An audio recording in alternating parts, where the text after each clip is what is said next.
Ever sent money to a friend and wondered, where does it actually go? Like, it vanishes from your account, pops up on theirs, but how? How does that little digital dance happen? We tap a screen, a number changes, and suddenly, pizza debts are settled, concert tickets are paid for, or rent is split. But let's be real, most of us just shrug and move on. We don't really think about the magic behind those Venmo payments, do we? We're so used to instantaneous transactions, it's easy to forget the complex systems at play. It's like watching a magic trick, we see the result, but the mechanics? That's where the real intrigue lies. Now, I know what you're thinking, it's just an app, right? And yes, it is. But that app is a gateway to a sophisticated network of banks, servers, and security protocols, all working together in a fraction of a second. Imagine you're sending your friend $20 for that amazing burger you shared. You punch in their username, the amount, maybe add a cheeky emoji, and hit send. But what happens next? It's not just a digital high five. First, your Venmo app, which is linked to your bank account or debit card, initiates a request. This request isn't just a simple give this person money command. It's a carefully encrypted message, a digital handshake, if you will, that's sent to Venmo's servers. These servers are the brains of the operation, the central hub where all the magic happens. These servers act as a ledger, a record keeper. They verify your account balance, ensuring you actually have the $20 to send.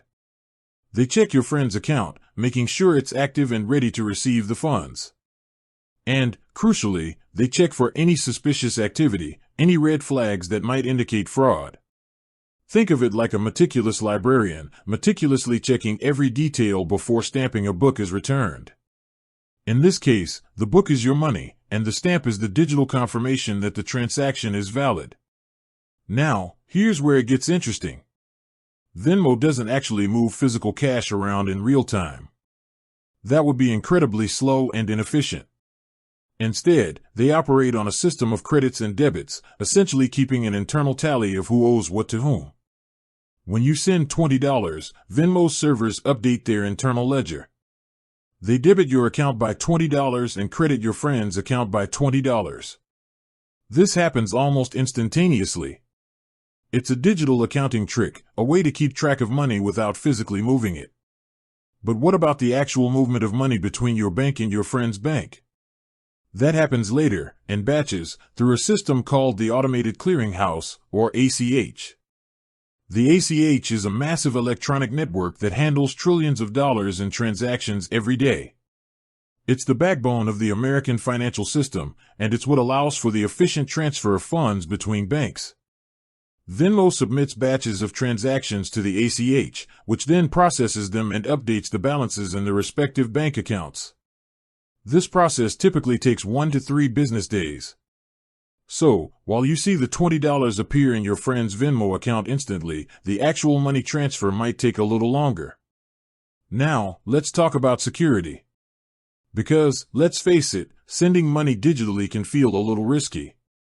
What's stopping someone from hacking into the system and stealing your hard-earned cash? Venmo employs a variety of security measures to protect your money and your information. They use encryption, which scrambles your data, making it unreadable to anyone who doesn't have the decryption key. They also use fraud detection algorithms, which monitor transactions for suspicious activity. Think of it like a high-tech security guard, constantly scanning for anything out of the ordinary. If the system detects something suspicious, like an unusually large transaction or a login from an unfamiliar location, it might flag the transaction for review or even block it altogether. They also encourage users to enable two-factor authentication, which adds an extra layer of security by requiring a second form of verification, like a code sent to your one phone, before you can log in. 2. It's like having a double lock on your front door, making it much harder for anyone to break in. 1. www.cleanbox.ai www.cleanbox.ai 2. Remitino.com Remitino.com. But even with all these safeguards, it's important to remember that no system is completely foolproof. That's why it's crucial to be vigilant and take steps to protect yourself. First, only send money to people you know and trust. Be wary of sending money to strangers or for online purchases. Second, double-check the recipient's username before you send money. It's easy to make a typo, and sending money to the wrong person can be difficult to reverse. Third, keep your app updated and use a strong, unique password. And, of course, be aware of phishing scams. These are emails or text messages that try to trick you into giving up your login credentials or other sensitive information. Venmo will never ask you for your password or PIN via email or text, so be suspicious of any message that does. Now, let's address a common question. What happens if there's a dispute? What if you send money to the wrong person, or what if you're charged for something you didn't authorize? Venmo has a dispute resolution process in place to help you resolve these issues. You can file a dispute through the app, and Venmo will investigate the matter. However, it's important to remember that Venmo is primarily designed for sending money between friends and family, not for business transactions. If you're buying or selling goods or services, it's generally safer to use a payment platform that offers buyer and seller protection. This protection is a layer of insurance, of sorts. It provides a way to get your money back if a product is never shipped, or if it isn't what you expected. Another important aspect of Venmo's functionality is the social element. The feed where you can see what your friends are paying for, with emojis and captions, is a core part of its design. It creates a sense of community, a shared experience. This social feed, though, raises privacy concerns.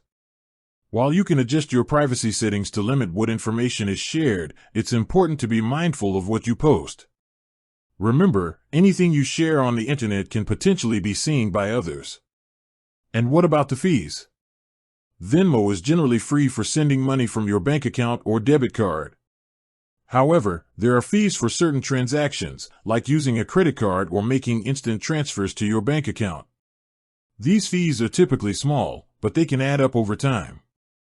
So, to recap, when you send a Venmo payment, you're initiating a complex series of digital handshakes.